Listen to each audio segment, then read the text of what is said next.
¿Cómo estás? Bienvenido a mi canal, mi nombre es Elías Badalasi y por si no me conoces te cuento que soy abogado, escritor y conferencista.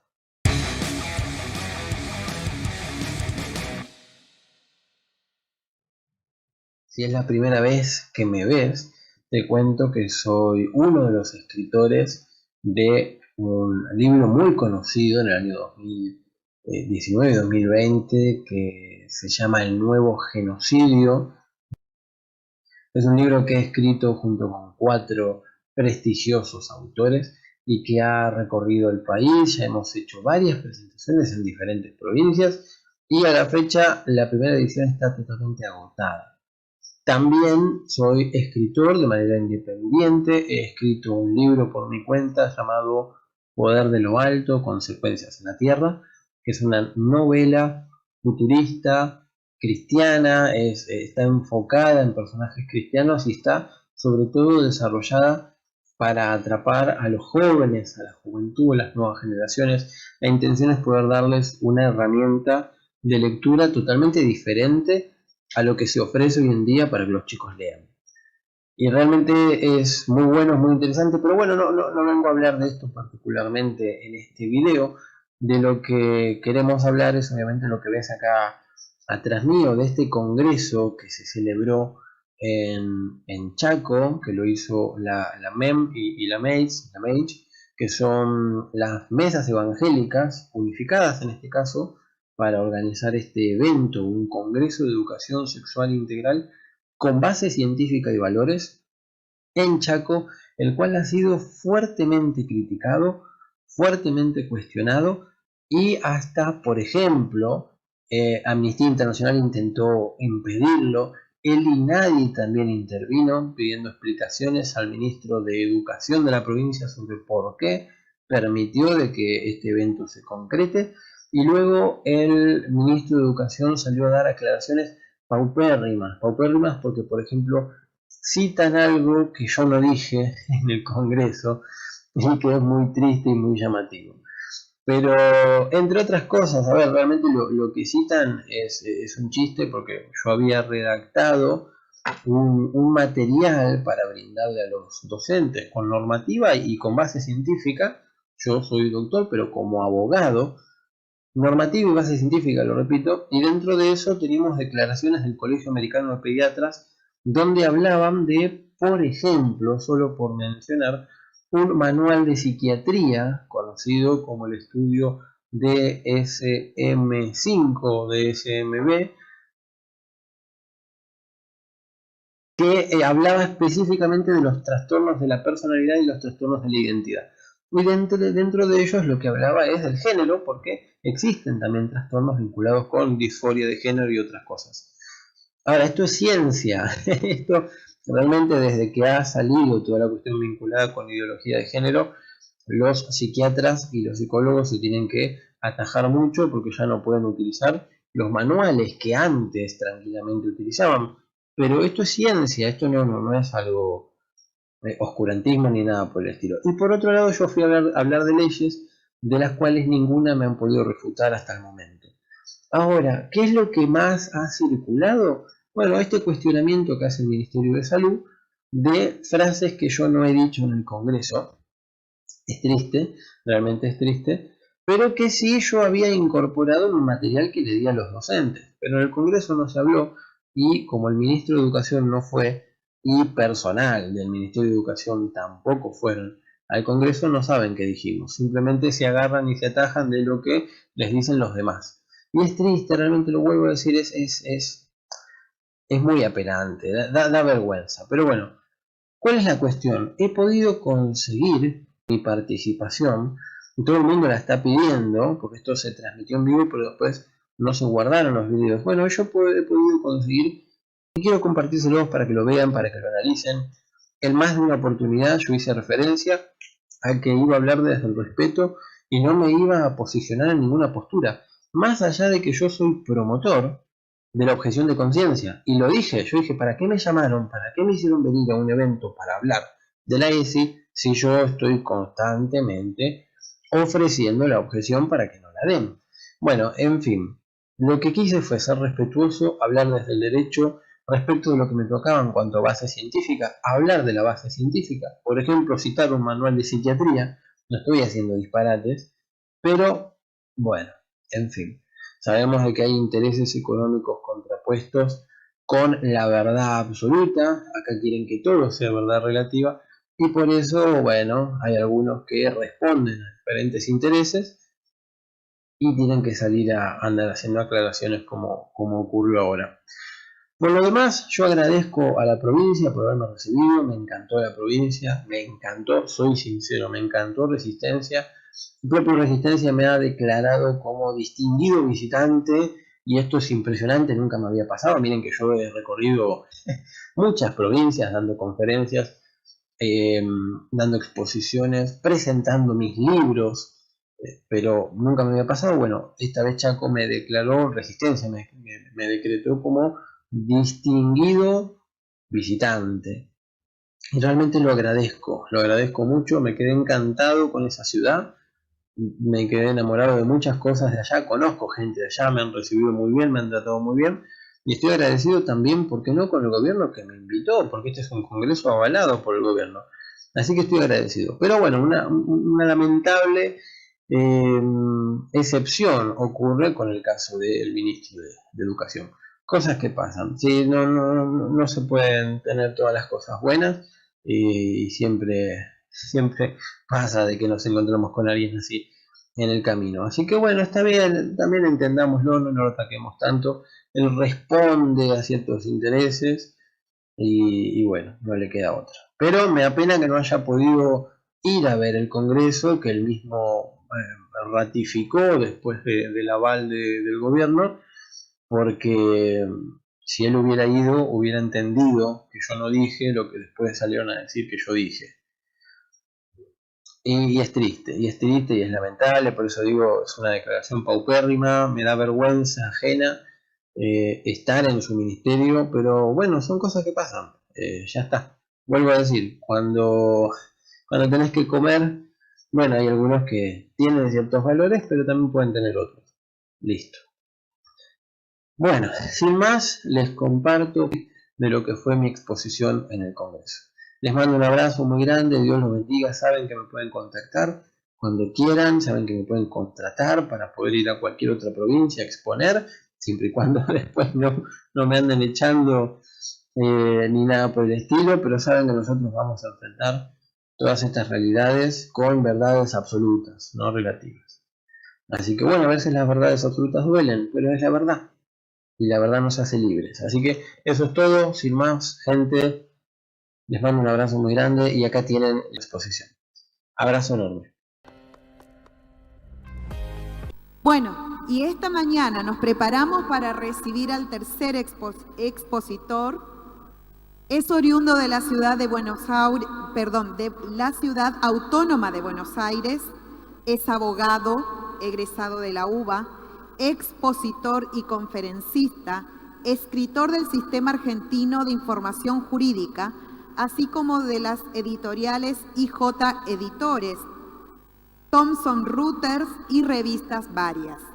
Ha sido ganador del concurso de ponencias organizado en el marco del 10º Congreso Nacional de Práctica Profesional de la UBA y finalista del concurso universitario El Acceso a la Justicia, organizado por la Secretaría de Coordinación de Políticas Judiciales, dependiente del plenario del Consejo de la Magistratura de la Ciudad Autónoma de Buenos Aires.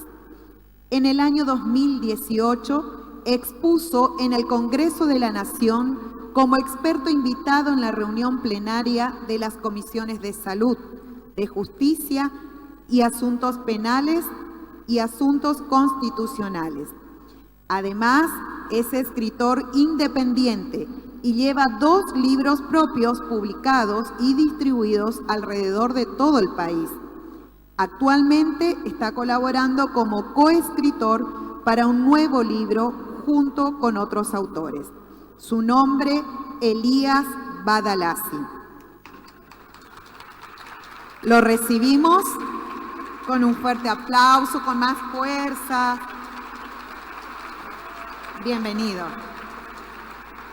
Los temas que el doctor va a exponer son marco legal de la ESI, herramientas legales para el docente y familias, cómo educar en libertad en tiempos de cambio, objeción de conciencia, proyecto de ley Lucio. Con ustedes, el doctor. Bueno, muchas gracias por la presentación. ¿Cómo están? Me alegro, gracias por contestar. Sé que están cansados. Me imagino también que no debe ser lo más divertido escuchar a un abogado hablar de leyes. Así que, pero bueno, vamos a tratar de hacerlo lo más ameno posible y que esto pueda también llegar a ser un ida y vuelta. Realmente quiero agradecer a los organizadores por haberme invitado. Fue una grata sorpresa para mí, ya voy a explicar por qué. Y realmente es la primera vez que visito esta provincia y me quedé encantado, la verdad me quedé sorprendido. Yo vengo de la provincia de Buenos Aires, allá los porteños son muy malos con los chaqueños realmente, y tienen un criterio errado, sinceramente, un criterio muy errado. Y la verdad me sorprendió para bien la provincia, me encantó, me gustaría volver. Así que realmente agradecido con esta oportunidad.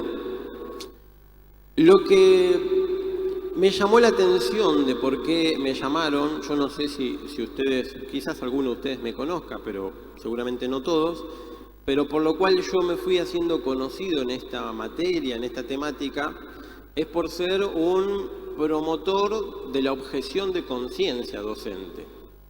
Y a mí me llamaba la atención porque me llamaron a un congreso para hablar de ESI, o sea, para promover la educación sexual.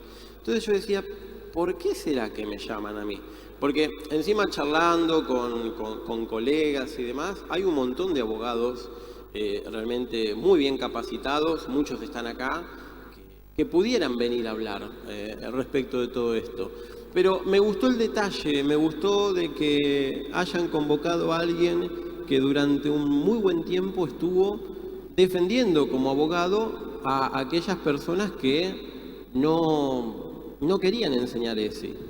Y de hecho todavía lo sigo haciendo, eso no es que lo haya dejado, el abogado está para defender. Así que en ese sentido, lo que he decidido hacer en esta presentación es mostrar todas las realidades. No me voy a posicionar en ninguna postura, ni a favor ni en contra, sino que voy a andar mostrando todas las cuestiones. Y voy a tratar, no les digo de defender todas las posturas, pero sí revelarlas, porque cada uno de ustedes se va a sentir identificado en una o en otra. Y eso es importante también de que se pueda ver y de que se pueda entender. Así que bueno, vamos a comenzar. La siguiente, fíjense que dice, ¿qué es la ESI? Obviamente yo no soy docente, yo no les voy a venir a enseñar a ustedes qué es la ESI. Despreocúpense, ustedes ya lo saben, pero vamos a hablar de la terminología legal. La ley nacional, que es la 26.150, fue promulgada en el año 2006 y hay algo que llama la atención, al menos a mí como jurista, como persona que ha estudiado este tema, es que un año antes, no sé si alguno conoce, esto es una prestigiosa clínica abortista transnacional, pero prestigiosa realmente, o sea, hay muchos que la respetan y todo lo que dicen es respetable, que sacó un año antes, en el 2005, un marco normativo en donde explicaba educación sexual. Nada más que en vez de llamarle ESI, le llamaba EIS, es Educación Integral en Sexualidad. Y haciendo todo ese análisis, uno fue viendo y fue notando de que nos encontrábamos con algunas cosas que llamaban la atención, sobre todo respecto al punto de vista político, de cómo salió la ley, de cómo se fue creando, de por qué se hizo. Porque uno puede tener toda la razón del mundo o toda la buena voluntad del mundo para promover educación sexual, pero también hay que ir viendo de dónde viene y cuáles fueron sus raíces, cuáles fueron sus orígenes y demás. Y se cree, no me voy a poner en esta posición, simplemente lo cuento, pero se cree de que este marco normativo de referencia, que un poco después lo vamos a mostrar en en el PowerPoint, de la IPPF, que es la International Planned Parenthood Federation, o la Federación Internacional de Planificación Familiar, ha sido útil para impulsar muchos de los programas que después se crearon luego de que un año después Argentina vote la ley. Vamos a continuar. Bueno, acá tenemos, no se va a llegar a leer, yo se los explico igualmente.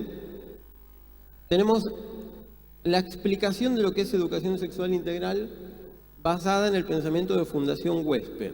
Aquellos que no conocen Fundación Huésped, se los cuento, también es entendida por varios grupos como una prestigiosa fundación de Argentina que en su momento inició en la lucha contra el SIDA, contra el VIH, tuvo un gran impulso en eso y luego poco a poco se fue metiendo en otros temas, en otras temáticas, ya vinculadas con la perspectiva de género, ya vinculada con la ideología de género, que tiene sus diferencias, y ya involucrada últimamente, desde el año 2018 en adelante, de una manera activa, en el aborto.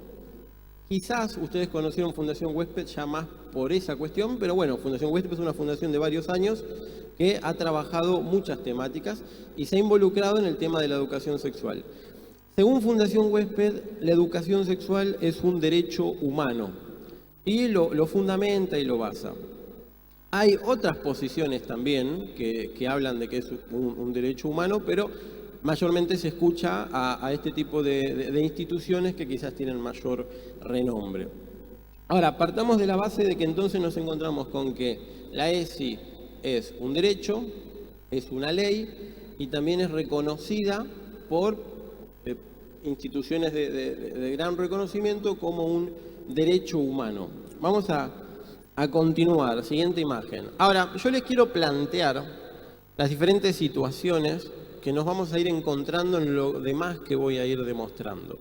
Y vuelvo a decir, por aquellos que nos están mirando o por ustedes si nos conocen, yo no estoy poniendo una posición o una postura en ninguno de los dos lugares, simplemente cuento, muestro, reflejo las cosas que van pasando. Lo mismo con lo que he dicho de la IPPF, yo tengo mi postura personal respecto al tema, pero respecto a la educación sexual les muestro y les cuento lo que ha ido ocurriendo. Ahora, nos encontramos con esto. Hay dos planillas, ahora les voy a mostrar la siguiente, pero quedémonos con esta, de los temas a charlar. Nos encontramos con que la ESI es un derecho, una ley, una normativa aplicable y una gran responsabilidad.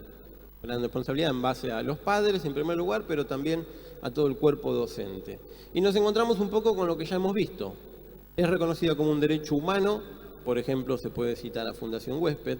Es reconocida como una ley, porque fue aprobada de esta forma en Argentina. Es reconocida como una normativa aplicable y utiliza leyes nacionales e internacionales. Y acá le hice una barra con lo que es la IPPF, porque no es un tratado internacional, pero sí es un estilo de recomendación, así que bueno, algunos lo avalan, otros no, eso también está en cuestión. Y después tenemos esto de que es una gran responsabilidad que recae sobre padres y docentes. Ahora, vamos a ver también, vamos a tratar de hablar de la objeción de conciencia, también como un derecho humano. Yo les repito, no me quiero poner en ninguna posición, entonces quiero contarles de que también está la opción de no darla y también tendría que ser respetable.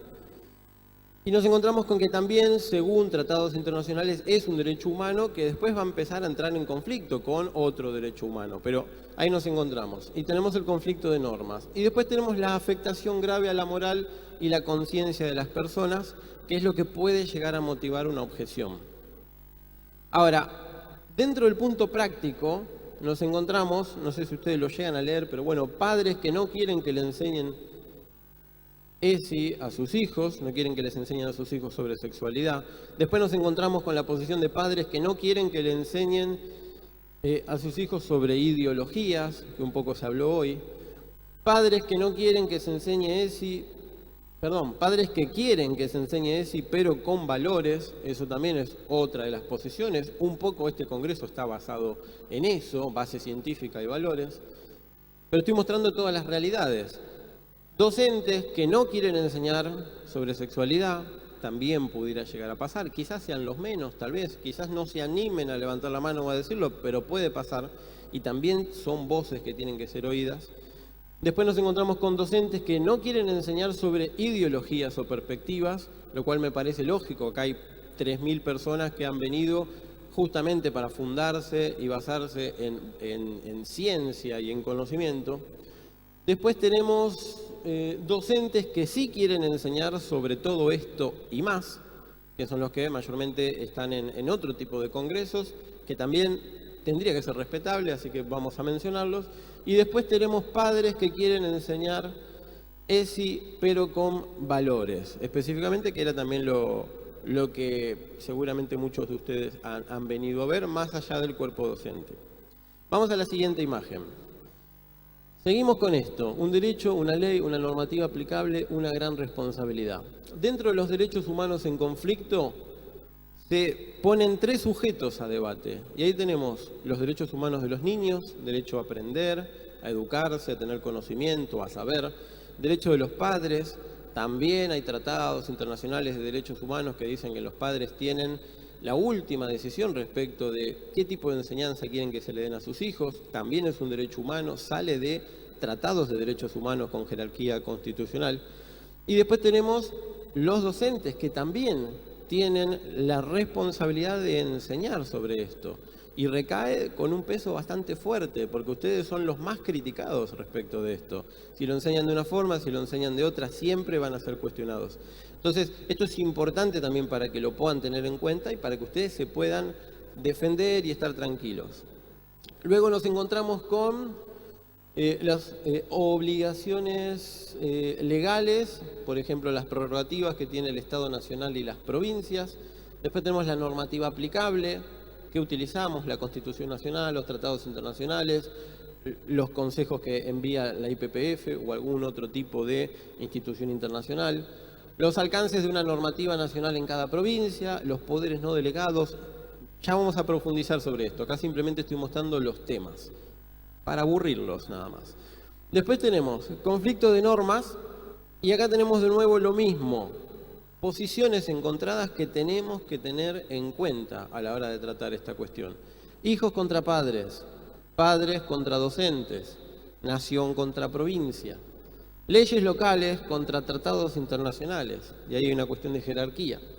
Recomendaciones internacionales versus tratados internacionales, ahí también hay una cuestión de jerarquía. Docentes versus Estado, docentes versus docentes.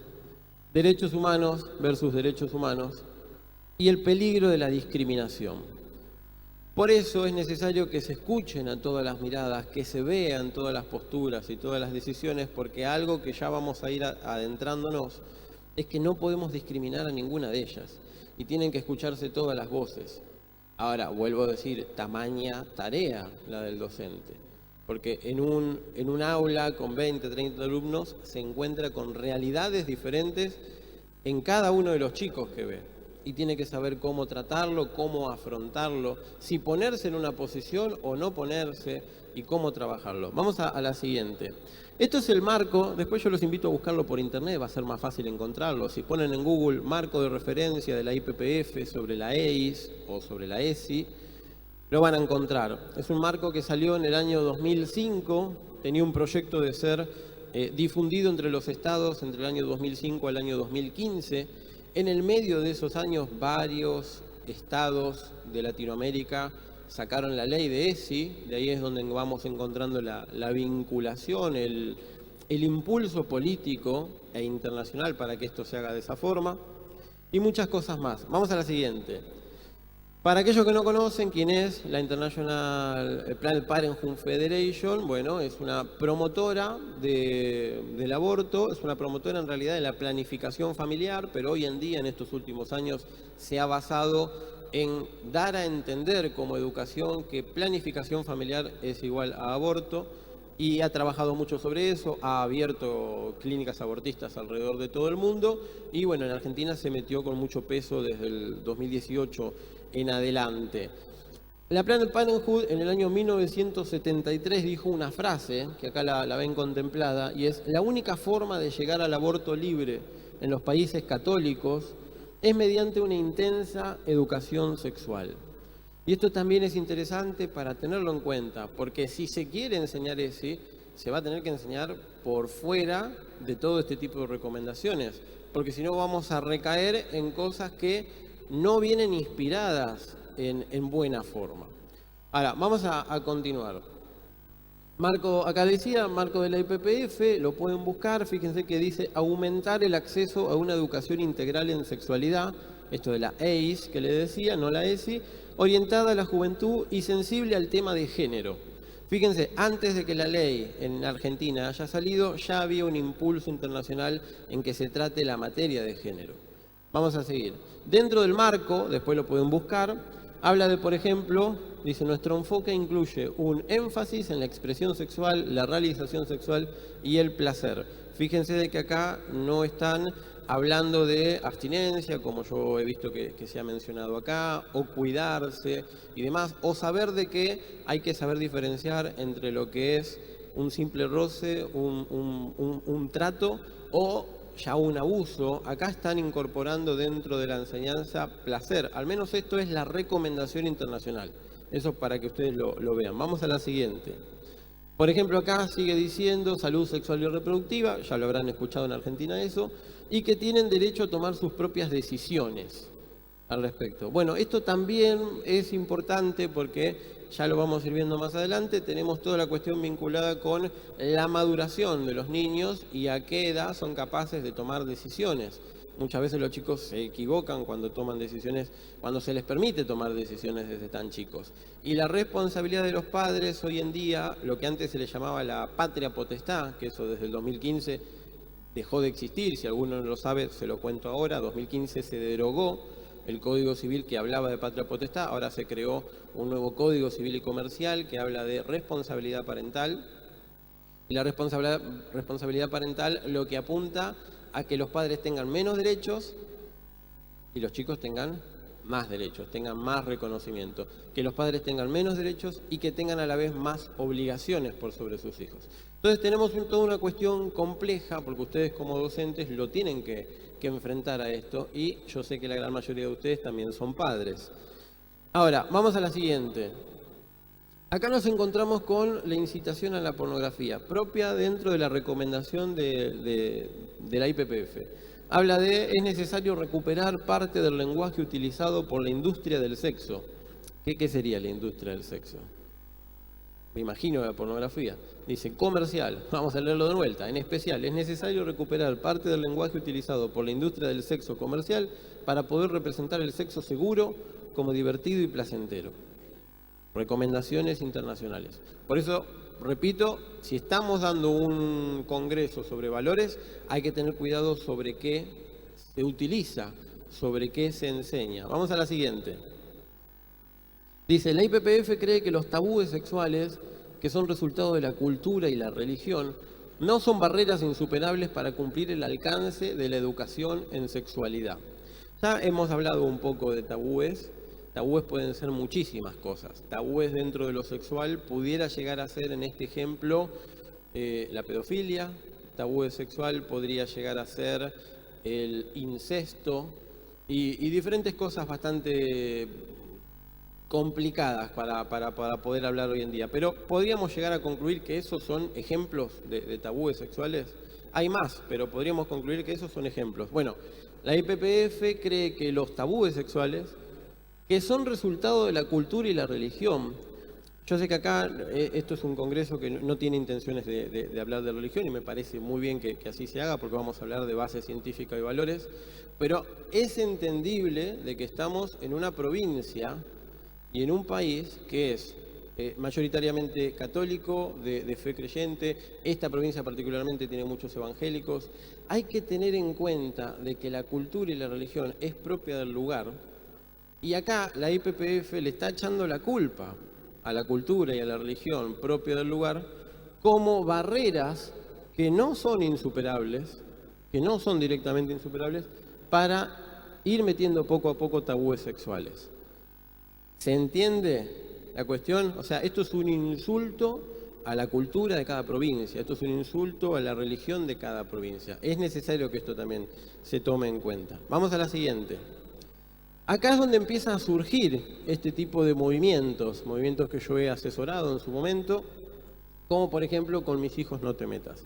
Lo muestro simplemente, lamentablemente, con Mis hijos no te metas, dependiendo de quién llevaba a cargo la dirección, se ha opuesto muchas veces y ha terminado siendo un enemigo de los docentes, lo cual no tendría que haber sido de esa manera, pero bueno, es como para tenerlo en cuenta también. El docente empieza a encontrarse que tiene una bajada de línea de parte del Estado para enseñar algo, tiene su creencia personal, que también es respetable, y se encuentra con padres que ahora son padres activos que vienen a querer decirle al docente en la cara, como si el docente tendría la culpa, con mis hijos no te metas.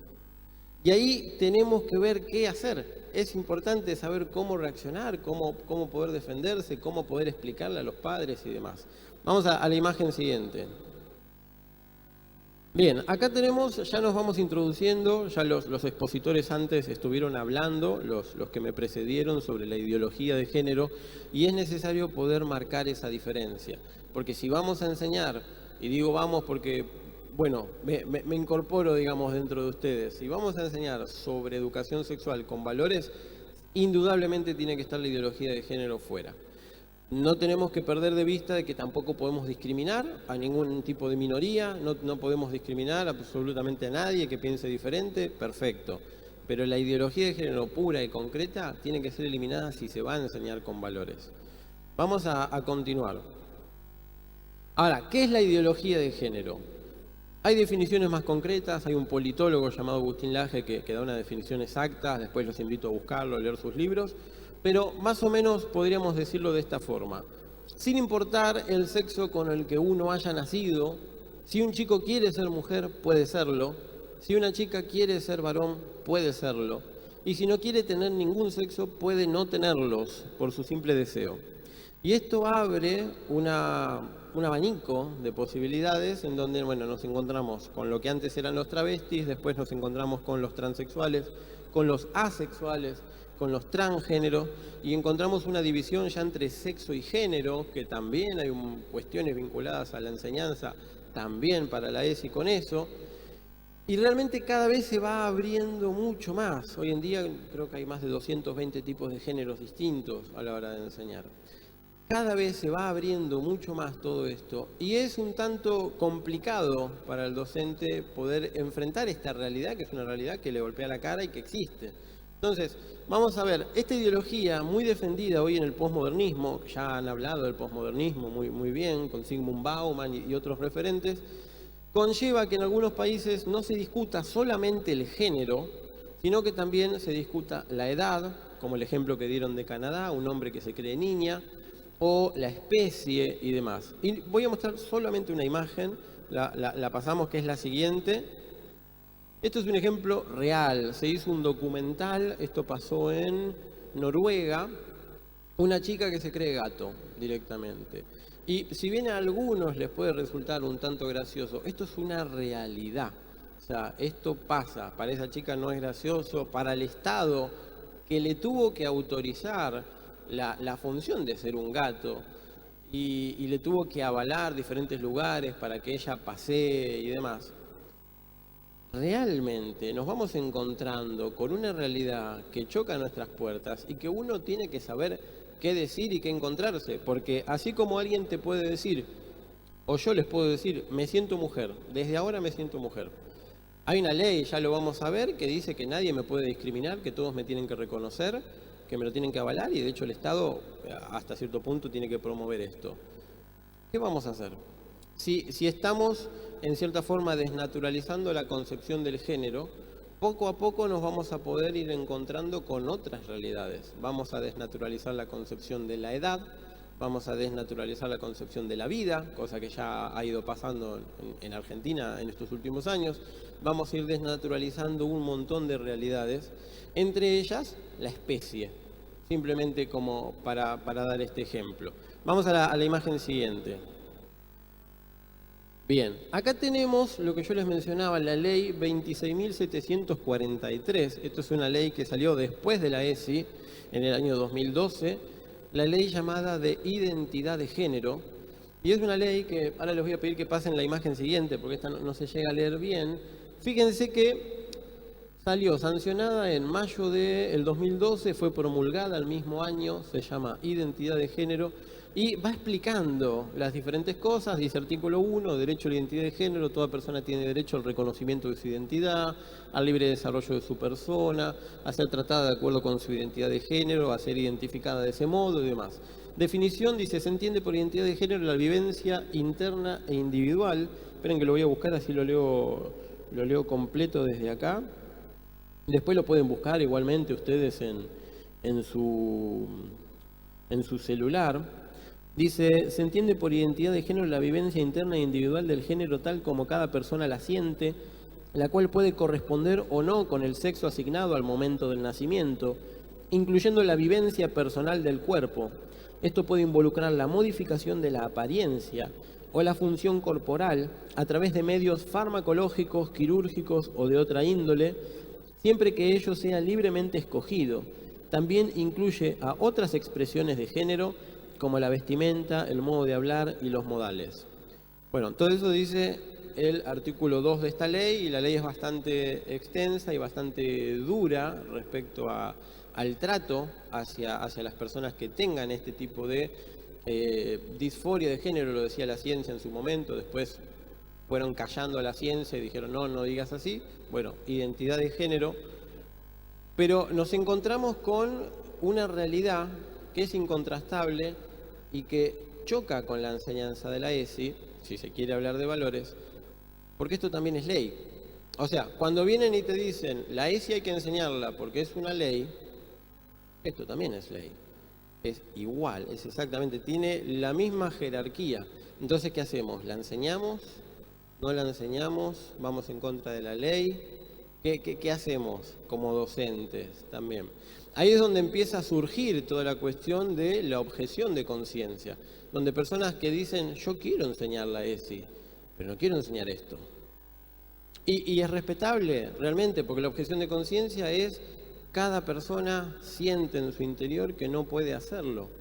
Y no podés obligar a una persona a hacerlo. ¿De dónde surgió? Una pequeña aclaración. ¿De dónde surgió la objeción de conciencia? Diferentes personas que eran citadas a ir a la guerra, por ejemplo, y eran personas religiosas, de cierta fe, de cierta moral, y decían, yo no puedo matar a nadie, no nace de mí hacer esto, no puedo portar armas.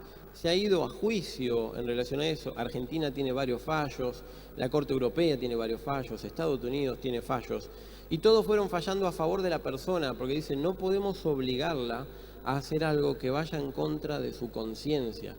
No podemos, por más que sea ley. Entonces, el uso y herramienta de la objeción de conciencia ha sido muy útil para no terminar brindando este tipo de enseñanzas, que son enseñanzas que nosotros sabemos hacia dónde van, a qué van a llegar, a qué van a terminar. Puedo volver a decirles, no me estoy poniendo en una posición o en otra. Estamos viendo la realidad. Uno puede promover que ocurra o, bueno, puede intentar hacer algo distinto. Nada más que eso. Vamos a la imagen siguiente. Bueno, esto es simplemente un ejemplo. Estos son materiales que estaban dando en el Ministerio de Educación de la Nación. Ustedes lo saben, no quiero detenerme demasiado en eso. Se han hecho otros cursos, otras capacitaciones, seguramente han visto la bibliografía de que se muestra.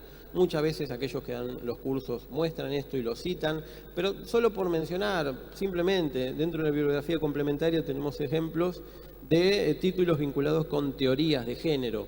Ya no estamos hablando de cuidado personal, no estamos hablando de prevención de abuso sexual infantil, no estamos hablando de todo tipo de enseñanza vinculada con, por ejemplo, ¿por qué no?, las enfermedades de transmisión sexual, que tampoco se habla sobre eso. Ahora, están cada vez impulsando más dentro de la enseñanza de la ESI y las capacitaciones que se hable de género, que se hable de diversidad. De hecho, bien lo decían, ustedes tienen una ley local, la 1502, que hace referencia a la ley nacional, la 26.150, pero que la 1502 es de hecho da un paso más hacia adelante respecto de la diversidad sexual, del género y demás. Entonces ustedes se encuentran con una realidad que la tienen que enfrentar. Y vamos a ser sinceros, el Ministerio de Educación, que agradecemos de que haya permitido que se haga este congreso, también va dando una bajada de línea con material que ustedes reciben. Y eso es una realidad, no vamos a andar ocultándolo. Entonces ustedes tienen que saber cómo defenderse y cómo a la vez poder enseñarlo, porque es verdad de que es una ley. Entonces nos vamos encontrando con todo esto y realmente agradezco a todos los organizadores de este evento y a ustedes que hayan estado. No me estoy despidiendo, falta un montón, pero quiero repetirlo, lo agradezco, porque si nos vamos a buscar otro material, nos vamos a encontrar con esto. Si vamos a buscar otro tipo de capacitación, otro tipo de curso, nos vamos a encontrar con que mayormente no hablan de la pedofilia, no hablan de el peligro que hay con ver pornografía, de lo que es el exhibicionismo, de lo que es el voyeurismo. Mayormente no se habla, mayormente se dice, si te gusta, hacelo, si querés, hacelo, no te lastimes, nada más. Y nos vamos encontrando con un montón de realidades que están vinculadas con, por ejemplo, algo que la ley dice, pero que se podría tomar desde otro punto de vista, el aborto. Uno puede estar a favor o puede estar en contra. El tema es como educador, ¿cómo lo transmite? Entonces, hoy en día el aborto es un derecho en nuestro país. Ya se votó, año 2019 y 2020, finalmente se concretó. Es un derecho. ¿Lo vamos a enseñar también? Bueno, algunos lo van a querer hacer, pero vuelvo a decir, es ley. La 26.150 es ley, año 2006. La 26.716 creo que era, ahora lo busco. La 26.743, la ley de identidad de género, es ley, año 2012. Y la ley que autoriza los abortos, que ya lo quita, digamos, del marco legal del derecho penal y lo pasa de ser un delito a convertirlo en un derecho, también es ley. ¿Lo vamos a enseñar? Bueno, los programas que mayormente baja la línea del Estado Nacional y que después las provincias tienen la decisión de tomarlo o no, incluyen la enseñanza del aborto como un derecho. Ahora, el docente, ¿cómo enfrenta esta situación? ¿Cómo enfrenta esta realidad? Nuevamente tenemos otro desafío para ustedes, por eso digo, son los más golpeados en todo esto. Y vuelvo a decir, cada uno puede tener su posición. Es entendible, es aceptable, cada uno puede hacerlo como quiera. El tema es cómo se lo enseño a un chico, cómo lo bajo. Como una problemática que sería buena resolver, tratar de ayudarlo, brindar otras alternativas, o simplemente como un derecho que ya es ley, que podés hacerlo y demás. Son muchas las situaciones con las que nos vamos encontrando hoy. Bien, vamos a la siguiente. Bien, acá nuevamente, bibliografía complementaria, generando géneros, otra de las bibliografías que se recomiendan para diferentes cursos. Vamos a la siguiente. Bueno, acá no sé si lo llegan a ver bien, pero este, por ejemplo, es un curso específico, como este congreso que estamos haciendo. Este es un curso que se dictó, que ya se dio, que después lo sacaron de internet. Ya si lo buscan no lo encuentran. Yo llegué a tomarle una captura. Pero es un curso que dice la ESI en la escuela Derechos y Diversidad Sexual. Y vamos a la siguiente. Ahí nos vamos encontrando con diferentes cosas, yo cualquier cosa se los voy leyendo, en donde apunta directamente a hablar sobre la orientación sexual y hablar sobre la identidad de género. Y si siguen bajando esa línea nos encontramos que ya habla en concreto la ESI de lesbianas, de gays, de bisexuales, de intersexuales, de queers, de trans. ¿Se llega a leer eso? Bien, entonces, ya se está enseñando de esta forma. Y volvemos a decir, cada uno puede creer lo que quiere. El tema es cómo se le enseña a los chicos. En una comunidad educativa en donde hay una cultura y una religión establecida y que tiene que ser respetada. ¿Cómo se baja? Eso es importante tenerlo en cuenta. Vamos a la siguiente. Bueno, acá nos encontramos con que la Fundación Conectar Igualdad volvió a subir este curso, que ya no está en la página del Ministerio de Educación, el curso 48, que es la ESI, bueno, la Educación de Derechos Sexuales. Después los invito a buscarlo si lo quieren. Vamos a la siguiente. Acá, bueno, vemos que el autor es el Programa Nacional de Educación Sexual Integral, Dirección de Educación para los Derechos Humanos, Género y Educación Sexual Integral, Subsecretaría de Educación Social y Cultura, tiene un nombre larguísimo. Secretaría de Educación, Ministerio de Educación de la Nación. Bueno, ahí tenemos la bajada directa. ¿Quién hace este curso y qué es lo que ofrece? ¿Cuál es el material que le entrega a los docentes para ser capacitados? Dentro de esto no encontramos en ningún momento, de nuevo, hablar de abstinencia, no encontramos en ningún momento hablar de prevención del abuso sexual, en ningún momento hablamos de la prevención de la pornografía, de la masturbación y otro tipo de cuestiones vinculadas a esto, del voyeurismo, del exhibicionismo. No nos encontramos tampoco con el tema de las ETS, lo que lo vuelvo a decir, porque casi no se habla de las enfermedades de transmisión sexual, cada una de ellas, las consecuencias y demás. Saben de que en realidad sería importante cuando se muestran imágenes, que pueden llegar a ser imágenes fuertes para los chicos dependiendo de la edad, sean imágenes en donde se vean las posibles consecuencias de una enfermedad de transmisión sexual. Eso hasta cierto punto puede llegar a ser ejemplificador, pero no simplemente mostrar imágenes del cuerpo humano y ya. Porque eso apunta a otro tipo de cuestión que está vinculada, como ya les dije, el voyeurismo. Si no saben sobre el tema, después búsquenlo también, pero nos vamos encontrando con cuestiones que son peligrosas, que después pueden desatar diferentes cosas en los niños. Vamos a la imagen siguiente.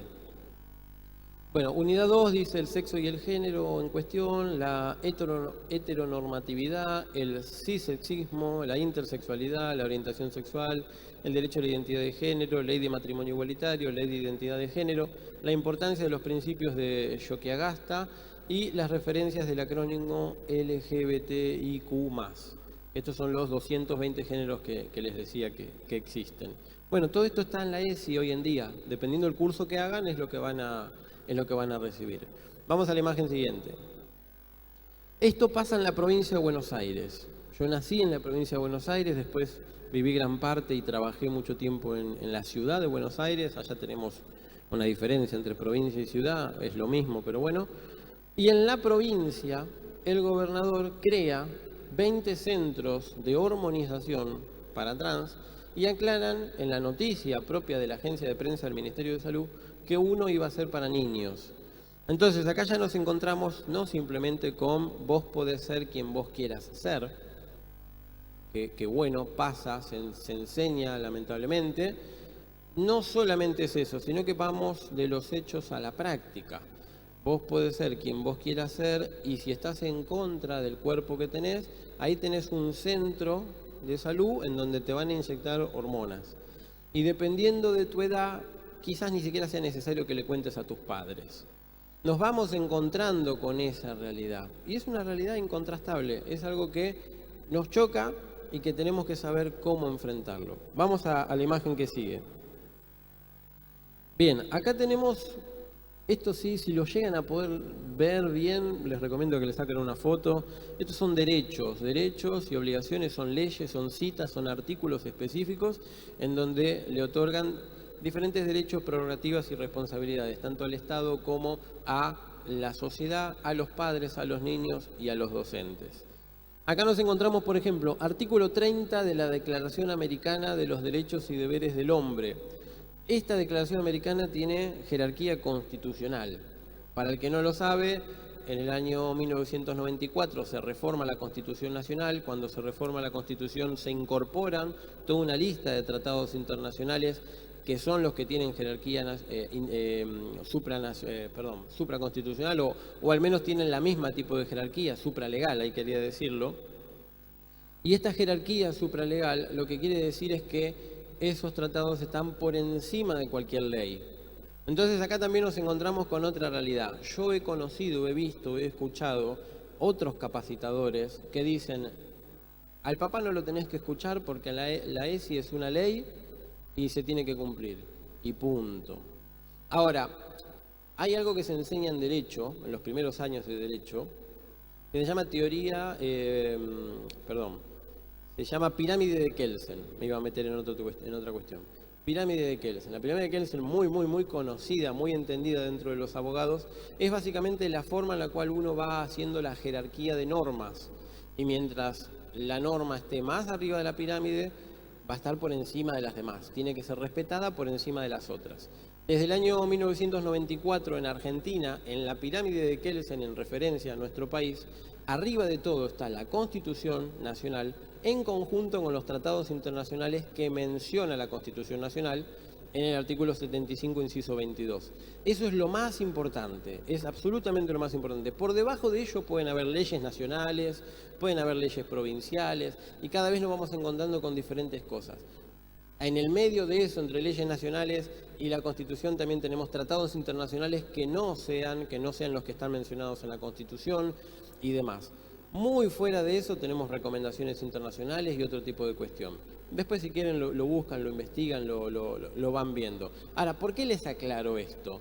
Porque estas convenciones que yo les menciono están en la Constitución y desde el 94 tienen mayor jerarquía que la ESI. No importa que la ESI sea posterior, porque estamos en un conflicto diferencial de jerarquías. Una ley nunca va a ser superior a un tratado internacional, por más que sea posterior, por más que sea nueva y demás. Nunca va a ir por encima de la Constitución Nacional. No puede. Es una cuestión que es imposible que así se haga.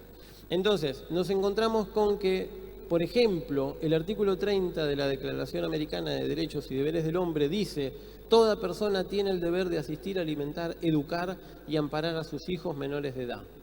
Seguimos, artículo 26, inciso 3 de la Declaración Universal de los Derechos Humanos, también con jerarquía constitucional. Los padres tendrán derecho preferente a escoger el tipo de educación que habrá de darse a sus hijos. Les soy sincero, el término preferente es lo clave en esto que estamos leyendo. Los padres tienen, por jerarquía constitucional, derecho a decidir qué es lo que quieren que se les enseñe y qué es lo que no quieren que se les enseñe a sus hijos. Por encima de la ESI, por más de que les vengan a enseñar cualquier otra cosa. Sinceramente se los digo, y aquellos que les lleguen a decir algo distinto tendrían que cursar al menos el primer año de abogacía, por lo menos, para poder entender esta cuestión. Pero yo se los cuento y les vuelvo a decir, busquen, investiguen, no es algo para entrar en debate y demás, esto es así, simplemente hay que estudiarlo y hay que conocerlo.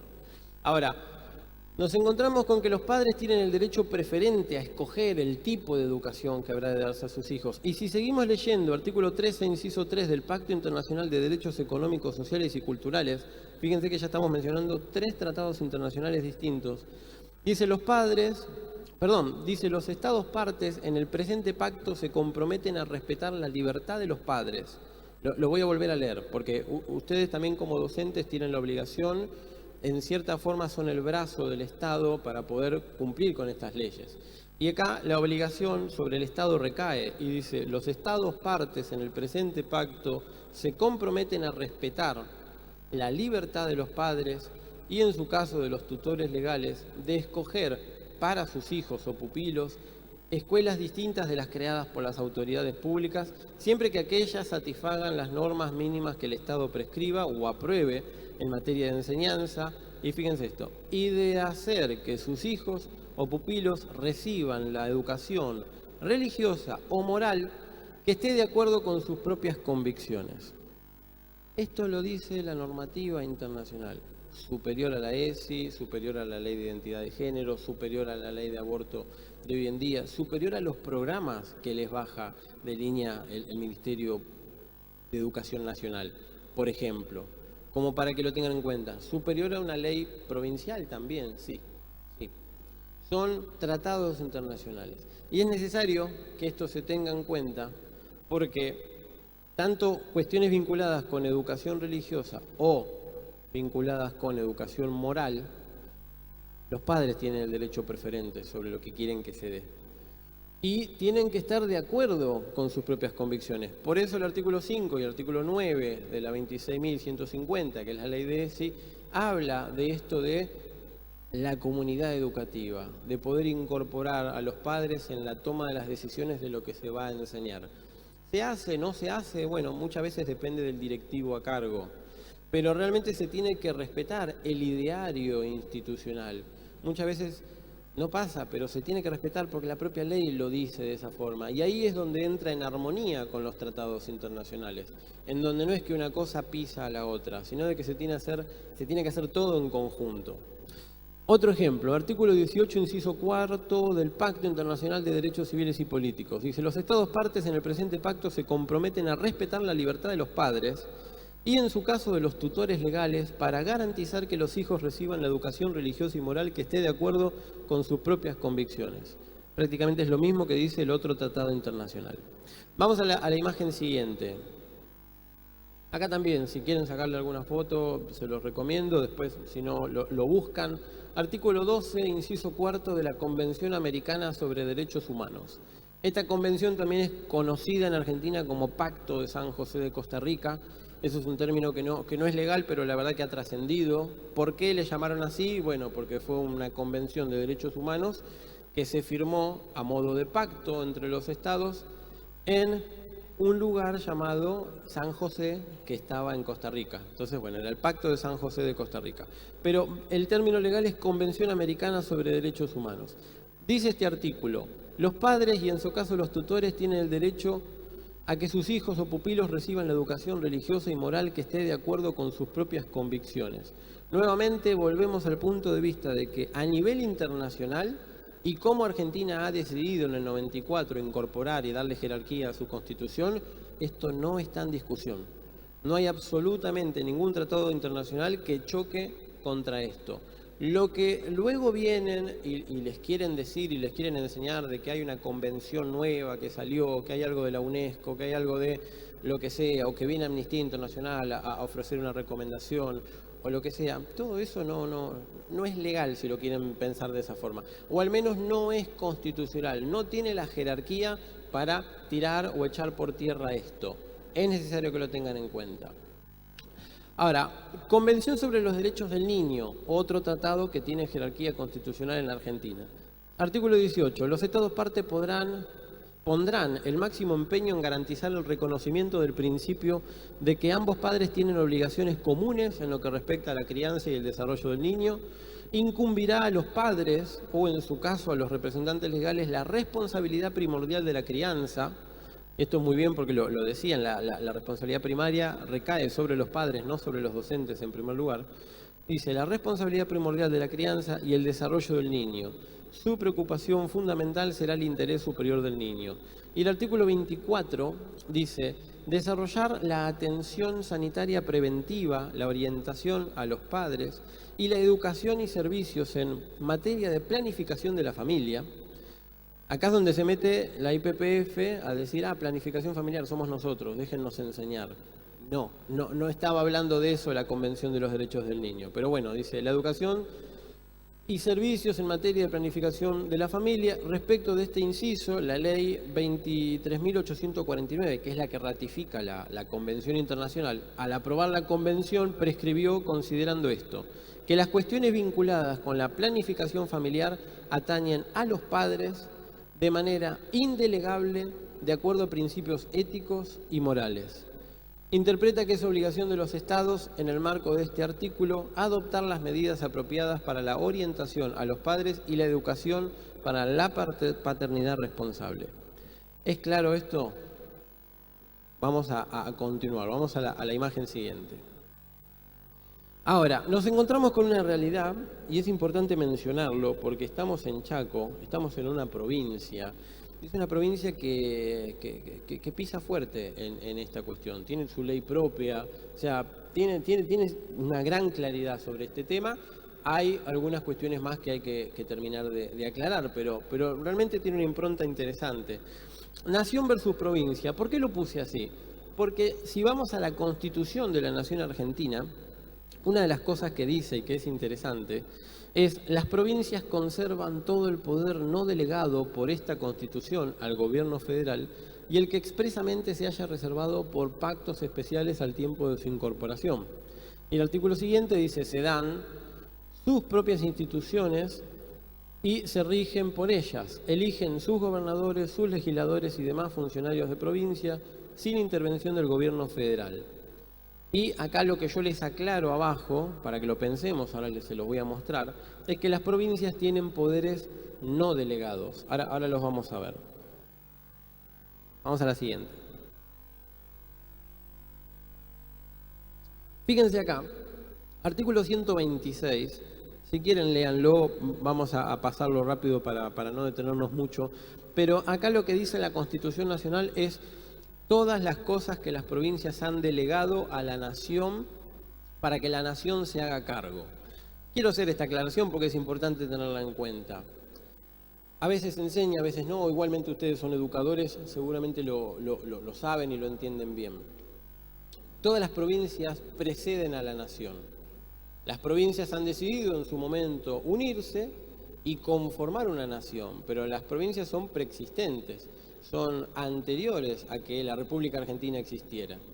Eso es importante que lo tengamos en cuenta. Cuando las provincias deciden unirse y conformar, luego de guerras internas y muchas cosas, una constitución propia y empiezan a trabajar en conjunto por un bien común, lo que dicen es, bueno, ¿qué vamos a hacer con el Estado Nacional? ¿Qué les delegamos? ¿Qué nos quedamos nosotros y qué les damos a ellos? Y acá, según el artículo 126, es todo lo que las provincias le delegaron a la nación. Si ustedes lo leen bien, detalladamente, nos encontramos con que materias vinculadas con salud y materias vinculadas con educación son competencias no delegadas. Son cuestiones que las provincias dijeron, esto me lo quedo yo. Y esto prácticamente nadie lo sabe. Entonces, el Estado Nacional lo que hace es saca leyes de salud, saca leyes de educación, y después la provincia dice, sí, perfecto, dámelo que lo enseño. Sí, tenés el material, listo, listo, perfecto, listo. O hasta incluso dice, no, yo saco mi propia ley, pero basada en la nacional. Nos vamos encontrando con que la provincia, si bien delegó muchas cosas por el bien común de la nación, hay ciertas cuestiones que ha decidido por el bien común de los propios ciudadanos de su provincia, que sea la provincia la que se encargue de hacerlo. Y entre ellos nos encontramos con la educación, y entre ellos nos encontramos con la salud. Por ejemplo, no es un tema para debatirlo, pero por ejemplo, cuando se hablaba del aborto como salud pública, que se habló mucho y de hecho se promovió de esa forma, si el aborto es salud, entonces es competencia de las provincias, sacar su propia ley o no sacarla. No es competencia del Congreso Nacional que está allá en Buenos Aires, en Capital Federal. No. Ahora, prácticamente ninguna provincia se levantó a decir, esto no les corresponde a ustedes, esto déjenlo que lo hacemos nosotros, porque es competencia no delegada. Que cada provincia, si quiere, tenga su ley o no, su ley de aborto, pero no que haya una nacional. Ahora, esto no pasó, se los cuento simplemente, pero no pasó. Y lo mismo fue pasando poco a poco con el tema de la educación. El Estado empezó a hacerse cargo porque fue asumiendo diferentes compromisos políticos a nivel internacional, y por diferentes compromisos políticos con los gobernadores terminaron bajando una línea general. Pero esto no tendría que ser así. Si la provincia se levantara y dijera, la nación no tiene nada que hacer acá en este tema, chao, se acabó esto, creamos nuestra propia ley y no tiene absolutamente nada que ver con la ley anterior, podría hacerlo sin ningún tipo de problemas. Y esto es necesario que lo tengan en cuenta, porque seguramente hay algunos que además de docentes sean políticos o tengan conocidos, o haya políticos acá entre nosotros, y tengan en cuenta de que tienen la posibilidad de que si se hacen bien las cosas, la provincia se puede levantar en contra de todo esto sin ningún tipo de duda. Ahora, es necesario, y por eso festejo que un congreso como este tenga 3.000 personas, es necesario que lo valoremos y que después los políticos de turno también lo valoren, que se den cuenta de que hay gente que quiere algo distinto, que quiere que se enseñe de una manera diferente. Vamos a continuar. Lo demás lo vamos a ir pasando rápido porque ustedes ya lo conocen. Estos son capturas del año 2018. En ese momento el programa de ESI se veía de esta forma en la página.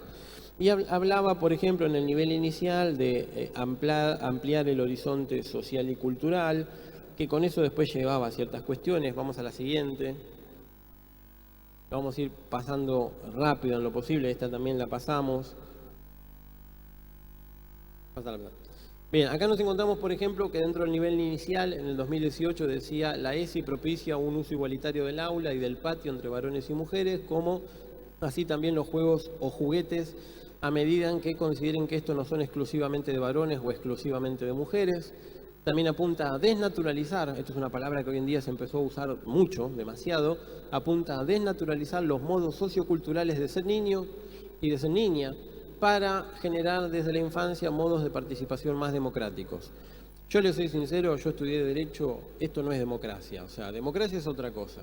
Democracia podemos analizar si quieren la democracia griega o podemos entender cómo nosotros consideramos el modo de votar y elegir a nuestros representantes y hacer las leyes. Modos de participación más democráticos no tiene absolutamente nada que ver con vestir a un nene de nena o vestir a una nena de varón. No tiene absolutamente nada que ver.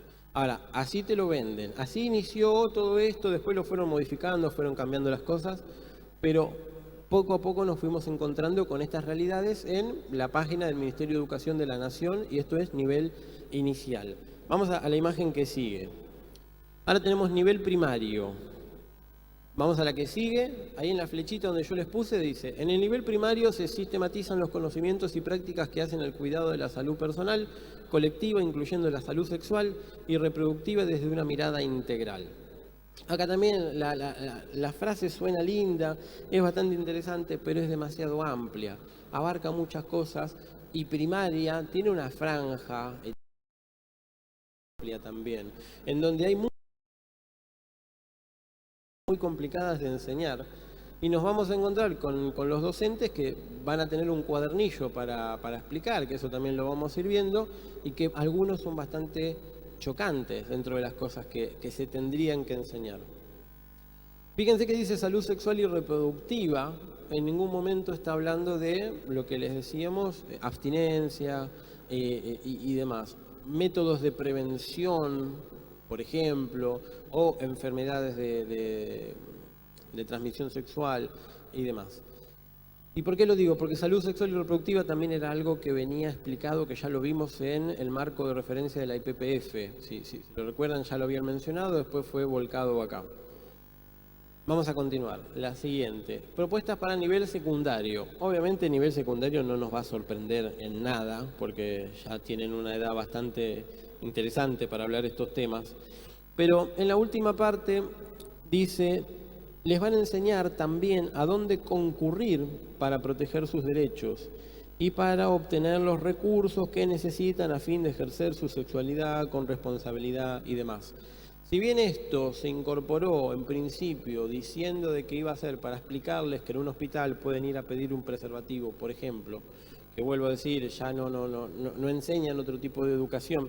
Si bien se fue incorporando con esa idea, hoy en día con una ley de aborto, prácticamente lo que está dando a entender es, también les vamos a enseñar a los chicos desde nivel secundario, que nivel secundario es una edad, bueno, son menores de edad, podemos llegar a tener cierta cuestión vinculada con eso, que pueden ejercer su derecho a abortar. Por ejemplo, y esto de nuevo, pueden estar a favor, pueden estar en contra, pero nos metemos en un tema que en principio primariamente le corresponde a los padres enseñarlo. Y hay que ver cuál es la noción cultural y cuál es la noción religiosa y hasta filosófica de cada uno en ese lugar y del ideario institucional. Es demasiado amplio, ¿se van dando cuenta? Vamos a la imagen siguiente. Esto es un ejemplo. Esta ley es la 26.774, es una ley del voto joven. Básicamente lo que dice es que desde los 16 años gozan de todos los derechos políticos los argentinos conforme a la Constitución y a las leyes de la República. ¿Qué es lo que hace esta ley en realidad? Es permitirles votar a los chicos. Desde los 16 pueden votar. ¿Por qué hago este ejemplo, esta mención? Porque poco a poco los diferentes gobiernos de estos últimos años, a nivel nacional, han ido incorporando leyes que cada vez le han dado más derechos a los chicos en menores edades. Un artículo que no voy a mencionar porque es demasiado largo de leer, pero que es del Código Civil y Comercial, habla de, por ejemplo, la disposición del cuerpo, que es más o menos desde los 14 años en adelante. Entonces nos vamos encontrando con que tienen una libre disposición del cuerpo sin necesidad de preguntarle a papá y a mamá. Desde los 14, desde los 16 ya puede votar y pueden hacer diferentes cosas que poco a poco van excluyendo a los padres de esta responsabilidad que ya venía a nivel internacional. Ahora, Entonces nos encontramos con que los jóvenes comienzan progresivamente a tener más derechos desde la adolescencia o incluso la niñez. Vamos a la siguiente. Acá tenemos un ejemplo, esto es un folleto que se reparte a nivel nacional, no sé si les ha llegado acá, pero a nivel nacional se ha repartido, y dice, queremos contarte, y se los leo, dice, a partir de los 14 años tenés derecho a que te atiendan en los centros de salud, aunque vayas solo o sola. Entonces, ahí nos vamos encontrando con todas estas realidades que son muy confrontativas para el ideario institucional, las costumbres del lugar, la cultura, etc. Y en la otra flecha dice, de vos también depende hacer realidad la ESI en el aula y en tu escuela a través de tu activa participación. Exigí tu derecho a recibir información científica precisa, confiable y actualizada. Y esto no estamos diciendo de que está mal, nosotros estamos justamente para hablar de base científica. Pero es necesario que se entienda, que se comprenda de que están manipulando en cierta forma el sistema. Porque puede ser de que la ley nacional esté bien. De hecho hay dos artículos que son bastante correctos, el 5 y el 9.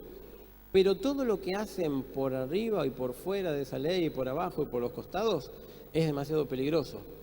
De hecho, les digo más, mientras el Ministerio de Educación dependa, sea una rama, una pata directamente del gobierno de turno, ya sea local o sea nacional, siempre va a depender de la voluntad del gobernador o siempre va a depender de la voluntad del presidente. Entonces, es un poco arriesgado simplemente defender una ley y después permitir que el gobierno de turno que toque dé una bajada de línea diferente a cómo se le vaya a enseñar en las escuelas. Continuamos, esto quiero pasarlo rápido igualmente, son cuadernillos, ya los habrán visto, ya los habrán conocido. Pasamos a la siguiente.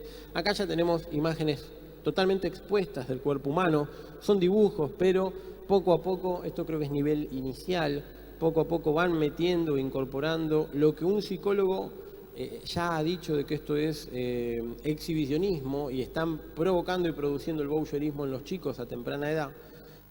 Ya lo iremos viendo. Vamos a la siguiente. Acá ya nos encontramos con nivel primario. Vamos a la siguiente. Y acá tenemos diferentes temas a charlar. Entre ellos, bueno, nos encontramos con la menstruación se produce porque, que está muy bien, pero también tenemos el pene se pone erecto cuando. Y estamos hablando de edades primarias, en donde yo no soy médico, no me voy a poner a debatir o a charlar desde cuándo se tienen que charlar estas cuestiones, pero hay cosas que poco a poco se van metiendo y que pueden llegar a pasar desapercibidas por muchos. Esto es cuadernillo. Vamos al siguiente. Acá, por ejemplo, dice, una chica puede quedar embarazada cuando, esto es para debatirlo en primaria, la masturbación es, otro por allá dice, la eyaculación se produce cuando, y demás.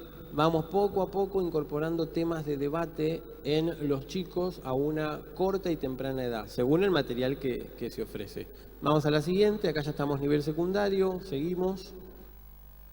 Acá, bueno, fíjense, habla de desnaturalizar la condición de género, ya acá sí nos metemos de lleno y de pleno, directamente no en la cuestión de la sexualidad, sino en la autopercepción de la identidad.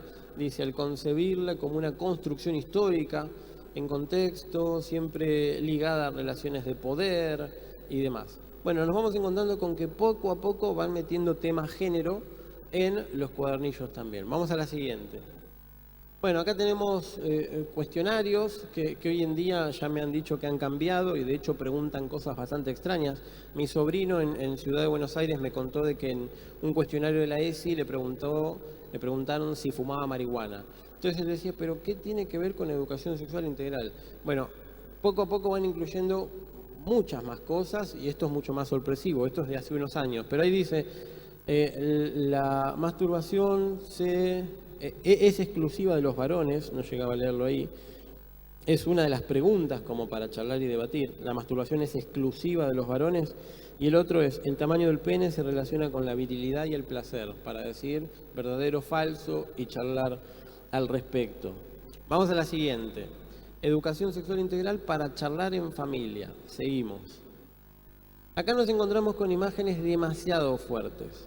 Una nena levantándole el vestido a una señora chicos que acá no sé si lo llegan a ver, pero bueno, que están explorando su cuerpo de una manera muy, muy explícita. Vamos a seguir. Sobre esto surgió un informe que se convirtió en una pericia para un juicio penal contra el Ministerio de Educación de la Nación, un juicio que lo hicieron unos colegas en Buenos Aires. Y esta pericia la hizo un psicólogo, que yo lo conozco, es un gran amigo, es Ezequiel Baigorria. Él es oriundo de Santa Fe, pero está viviendo y trabajando hoy en día en Córdoba. Con él escribimos un libro, que bueno, no lo traje porque me quedé sin stock, pero es un libro muy interesante y él en esta pericia, en este informe, lo que hace es analizar todos los cuadernillos de la ESI y en particular la imagen que vimos antes, y él dice, en lo que pueden leer ahí, dice, esta imagen tiene una connotación muy grave ya que indica la naturalización y normalización de que los niños vean y exploren la desnudez de otros, y ahí aclara voyeurismo, y se dejen observar por otro, exhibicionismo. Y esto es un informe que es mucho más largo, esto se presentó en un juicio y demás, luego circuló, por eso lo estamos mostrando, pero es un informe crucial, trascendental para tener en cuenta, y es un informe que ustedes incluso pueden usar para decir, hay un informe pericial en un juicio penal contra el Estado que dice que estos cuadernillos son demasiado invasivos para las edades en donde se quiere enseñar. Y esto lo pueden usar, es una herramienta que ustedes tienen. Vamos a la siguiente. Acá llega la conclusión en este informe y dice lo siguiente, voy a leer los últimos 2 párrafos. Por todo lo anteriormente citado y mencionado, puedo concluir que todo el material analizado es nocivo para los educandos, generando situaciones de desprotección y vulneración en la que los niños, niñas y adolescentes queden expuestos a situaciones que pueden traer aparejadas la corrupción de los mismos. Es por todo esto que puedo decir que el material del Ministerio de Educación de la Nación estaría dentro de lo que jurídicamente se denomina corrupción de menores. Y acá hay un tema importante que les tengo que decir como docentes. Cuidado. Mucho cuidado con esto, porque la corrupción de menores es un delito penal. Y ha pasado, calculo tal vez que no en Chaco, pero ha pasado en otras provincias, en donde los padres se adhieren a este grupo de con mis hijos no te metas y se ponen bastante intensos y bastante fuertes en este movimiento, y los docentes a veces no saben cómo responder o simplemente quieren cumplir con la directiva que baja y enseñan esto, después reciben denuncias penales por corrupción de menores. Y esto es grave, esto es complicado porque después ustedes tienen que contratar a un abogado, está bien, es más trabajo para nosotros, pero tienen que contratar a un abogado, tienen que hacer diferentes cosas que realmente no tendrían que pasar. Un docente no tendría por qué ser denunciado por enseñar, ¿o no? Entonces, mucho cuidado con estas cosas, hay que tener cierto cuidado. Pueden estar a favor o pueden estar en contra, pero no tomen una posición sobre esto a la hora de enseñarlo. No bajen una línea, porque es peligroso. Algún padre un poco activo en todo este movimiento los denuncia, después averiguan dónde viven y los van a hacer marchas en las casas. Pasan cosas demasiado locas y peligrosas hasta cierto punto. Entonces, esto es simplemente una advertencia que como abogado tengo la responsabilidad de hacerles. Hay una pericia penal que dice que estos cuadernillos tienen lo suficiente para poder ser denunciado a aquel que los enseñe como corrupción de menores. Bueno, cuidado con eso también, a la hora de poder enseñar. Que enseñar se tiene que enseñar, perfecto, pero cuidado con eso. No tomen una posición, no defiendan su profesión, por supuesto, pero no defiendan, no se pongan al hombro un cuadernillo bajado de arriba, por favor. Vamos a una imagen más, ya estamos más o menos cerca de terminar, simplemente como para que lo vean, ustedes ya lo conocen sobre esto. La frase que está ahí abajo no se llega a ver bien, pero dice, hay que explicarles que tocarse no es malo. pero que es parte de la propia intimidad, como por ejemplo cuando van solos al baño, por eso deben hacerlo no deben hacerlo delante de los demás.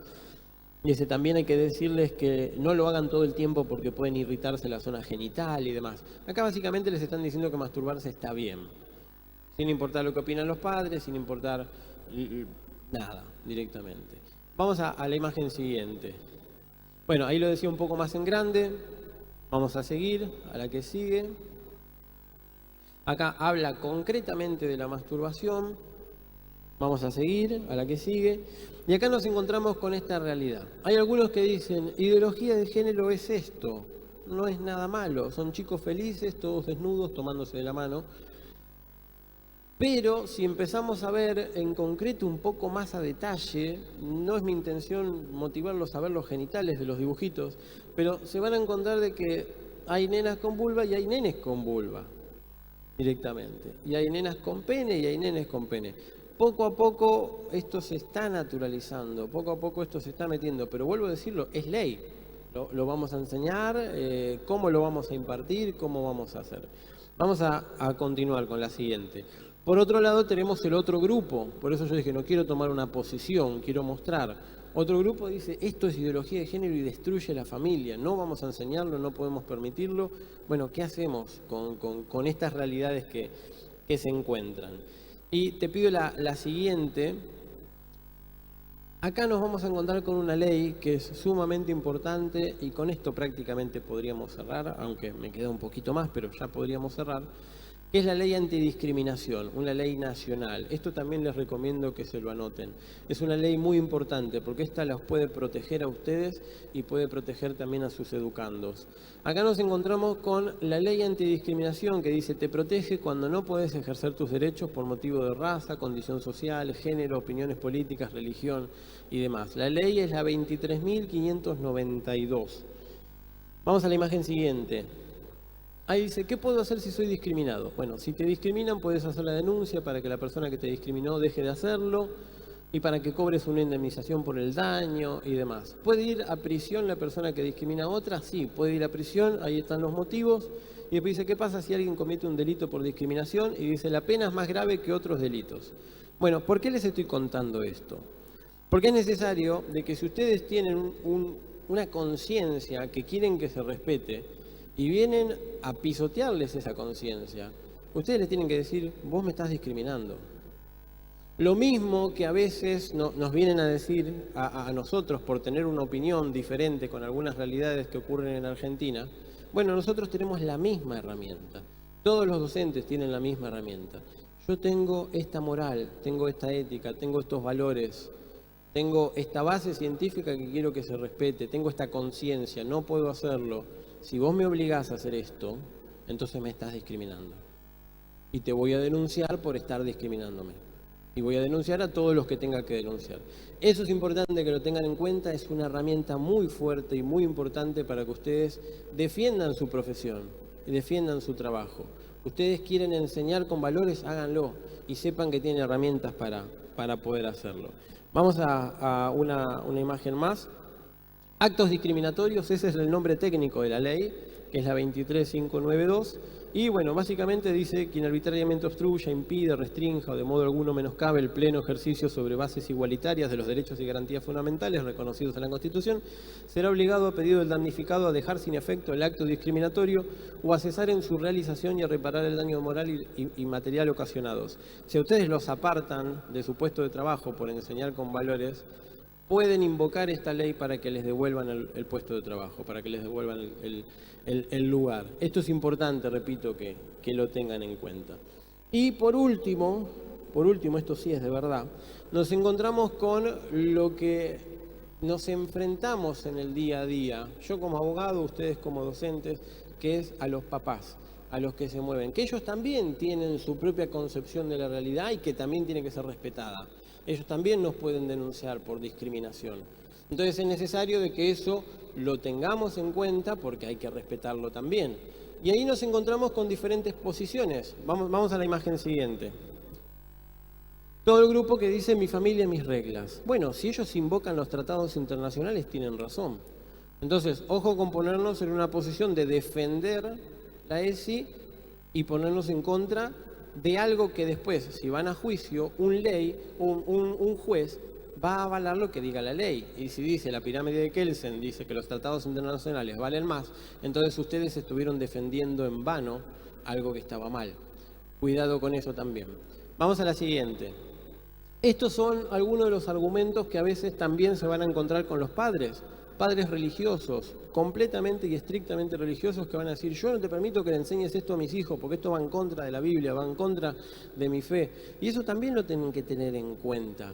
Repito, tengan la posición y la postura que sea, tienen que aceptarlo, porque ellos tienen los tratados internacionales a su favor, porque ellos pueden denunciarlos por discriminación y sobre todo porque ustedes tienen que protegerse de no ser denunciados. Entonces, todas estas realidades tienen que tenerse en cuenta. Vamos a la imagen siguiente. Esto también es una aclaración. El uso legal de parte de los cristianos es algo bíblico. Esto también se lo pueden llegar a citar. Entonces, no entren en conflicto con esto. No lo discutan. Es una pelea perdida. Simplemente no los discriminen, escúchenlos, traten de hablar con sus directivos, convóquenlos a una reunión aparte y resuelvan la situación. Es la mejor manera de evitar cualquier tipo de problema legal. Vamos a lo siguiente. Estos son simplemente ejemplos. Esto es una nota que se presentó a una directora en la provincia de Buenos Aires con diferentes cuestiones. Vamos a la siguiente. Acá también tenemos otro tipo de nota. Se los leería, pero bueno, acá básicamente lo que aclaran dice: dejamos expresa constancia que vemos necesaria la educación en esta temática, pero no consentimos la imposición ideológica en la sexualidad de nuestros hijos y demás. Bueno, también nos vamos a encontrar con esas notas, cómo contestarlas, cómo defenderse. Pasamos a la siguiente. Acá tenemos, por ejemplo, una nota, que esta la redacté yo, me tengo que hacer cargo, que seguramente la han recibido algunos, espero que no, discúlpenme, pero que trascendió. Esta llegó a los medios. Es una nota de no autorizo, una nota donde los padres dicen: yo no te permito que enseñes esto. Vamos a la siguiente. Esta nota llegó, fue publicada por el diario Infobae. Dice: un padre le exigió a una escuela pública que deje de darle clases de educación sexual a su hijo. Vamos a la siguiente. Ahí tenemos la nota, ahí estaba compartida por WhatsApp, circuló por todo el país, bueno, llegó ahí, se mostró. Tratemos de no llegar a esto, porque vuelvo a decirlo, mayormente lo que ocurre en la realidad es que si un padre viene y quiere hablar con ustedes, traen al padre, traen a la directora, al directivo, charlan, resuelven el tema y se acabó. No lleguen a esto, no quieran aparecer en tapa de un diario. Terminamos, vamos a la siguiente, seguimos. Bien. Esto lo dice Pablo Muñoz Iturrieta. Yo escribí un libro con él, les recomiendo simplemente que lo busquen porque ya no hay más tiempo. Pablo Muñoz Iturrieta es un gran escritor, un argentino que vive en Canadá, tiene doctorados por todos lados, es un capo realmente. Yo he tenido la buena fortuna de conocerlo, de hacerme amigo. Escribimos un libro juntos que traje en realidad para vender y se vendieron todos antes que empiece el congreso, así que perdón. Pero bueno, él lo que dice, entre otras cosas, habla de la corteza prefrontal lateral. Y esto es importante porque esto sí es base científica. Por eso digo, sáquenle foto, anótenlo. Con eso vamos a tratar de cerrar. La corteza prefrontal lateral es la toma de las decisiones, es la maduración del cerebro en cualquiera de las personas en el desarrollo de su edad para la decisión de las tomas de las decisiones en una edad adulta. Entonces, si la corteza prefrontal lateral no está desarrollada, ellos no deberían poder tomar decisiones. Y se cree que la corteza prefrontal lateral recién se termina de desarrollar hasta los 25 años. O sea, incluso ustedes se pueden encontrar con algunos hijos de ustedes que toman malas decisiones ya teniendo 18, y es porque no tienen desarrollada totalmente la corteza prefrontal lateral. Si sus hijos toman malas decisiones, que de hecho yo siempre lo digo como broma, o sea, a cualquiera le pueden decir que es joven, y bueno, déjalo, no tiene la corteza prefrontal desarrollada. Si ellos no pueden tomar buenas decisiones porque el cerebro no está totalmente desarrollado, cuanto menos los chicos, más chicos que desde los 14 pueden ir a un centro a amputarse partes o a inyectarse hormonas. Se entiende, ¿no? Entonces acá hay una base científica para decir, yo no puedo enseñar esto, no puedo ir en contra de la ciencia. El cerebro no está desarrollado para que ellos tomen decisiones sobre esto. 2 imágenes más. Sáquenle fotos, no lo vamos a leer. Declaración del Colegio Americano de Pediatras sobre la ideología de género en niños. Importante que después lo busquen. Habla muchísimo respecto de la base científica, que es necesario que lo tengan en cuenta. Dice muchas cosas bien fundamentadas. Nadie nace con un género, todos nacen con sexo biológico. El sexo biológico es XXXY y muchas cosas más. Vamos a la siguiente.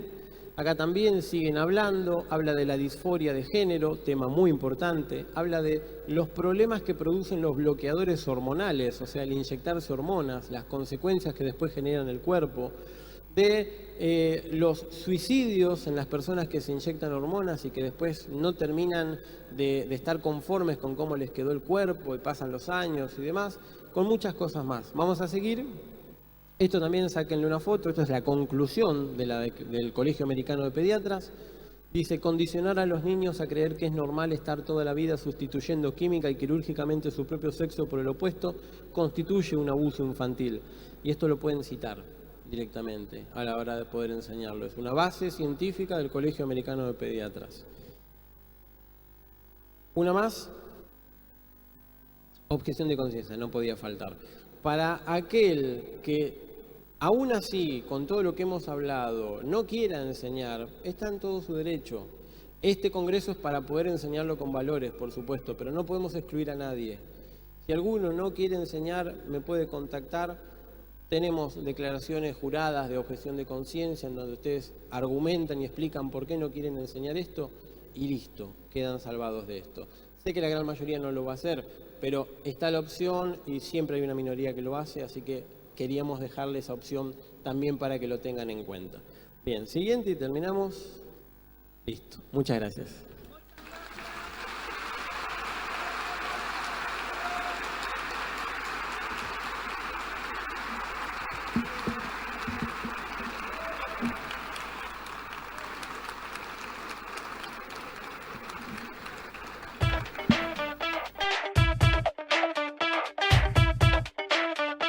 Ya que te quedaste hasta el final, te cuento que en la descripción vas a poder comprar mi segundo libro, esta novela de Poder de lo Alto, Consecuencias en la Tierra. Es un libro futurista de ciencia ficción que la verdad trae al pensamiento un montón de cosas que pueden llegar a ocurrir después de que la pandemia termine en cierta forma, cómo sigue todo. Así que bueno, te lo recomiendo, sinceramente te lo recomiendo, ya todos los que lo han leído se han quedado bastante pensativos. Mucho de lo que ya está pronosticado en cierta forma acá está ocurriendo lamentablemente, pero hay mucho más para leer y para recapacitar y ver si se pueden hacer cosas para evitarlo. Así que bueno, Poder de lo Alto, Consecuencias en la Tierra, es un libro que tenés que leer, está en la descripción para poder comprarlo. Saludos.